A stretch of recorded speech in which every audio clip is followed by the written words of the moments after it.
person would lead one to say the risks far outweigh the benefits. The risks, transport and uses of dangerous carcinogenic chemicals, millions of gallons, as Lorraine just mentioned, and tons of contaminated, dangerous, radioactive drilling waste. 3, exposure to radioactive particulate matter, exposure for park goers downwind from these fracking sites, as outlined in a Harvard study recently.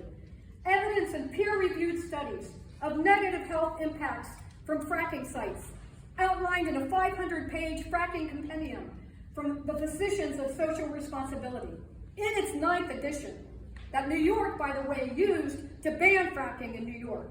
5, the destruction of millions and millions of gallons of our water. Industry exemptions from protective environmental regulations add to the risks. In Ohio ODNR documents, an average of an accident every day and a half happens related to gas and oil.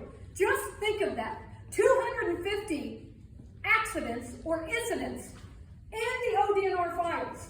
250 a year, or an accident or incident every day and a half. It's an accident-prone industry. And also the noise, as we've always said, the lights, the truck traffic, the viewscapes that's impacted. And what are the benefits? Money? Short-term gains? If you look at the ODNR annual report as a citizen, you'll see in 2022, it showed parks are thriving. This was before this was even voted on to go ahead. The parks were thriving. Visitation was up 22%. You were purchasing lands. You were fixing and building new nature centers.